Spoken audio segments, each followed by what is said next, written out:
Per arrivare al lago di Mon, da Ligosullo bisogna seguire le indicazioni per Castel Valdayer a quota 1340 metri. Una volta arrivati lì, parcheggiata l'auto, dal castello si deve seguire la sinistra.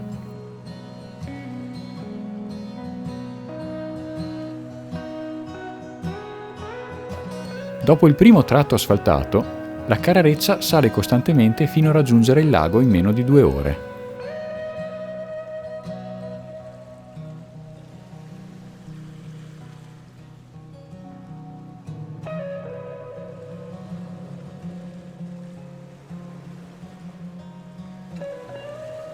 L'escursione al lago non è difficile, ma è lunga e non vi sono punti di ristoro. Non vi sono difficoltà tecniche, ad esclusione dell'inverno, quando la strada è ricoperta da neve e ghiaccio e può presentare dei pericoli. Il lago compare all'improvviso ed è davvero meraviglioso.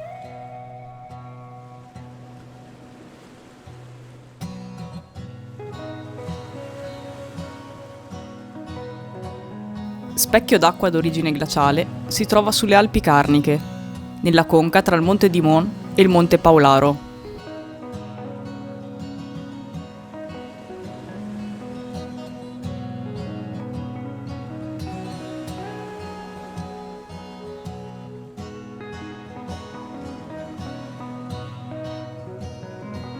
La sua formazione è susseguita ad una glaciazione di 15.000 anni fa. Il suo aspetto rimanda ancora con la fantasia al ritiro della calotta glaciale che ha creato un paesaggio surreale.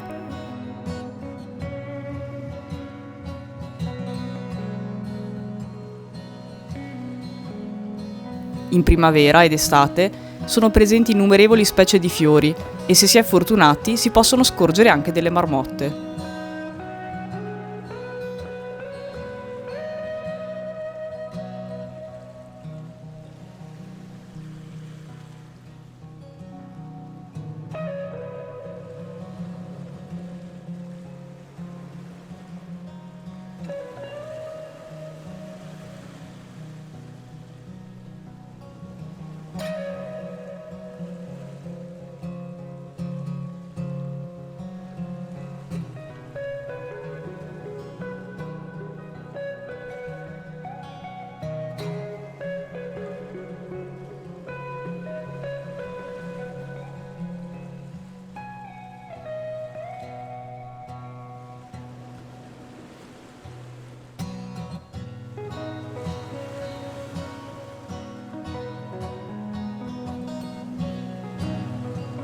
Se ti è piaciuto questo video, lascia un like e iscriviti al nostro canale. Seguici anche su Facebook e Instagram.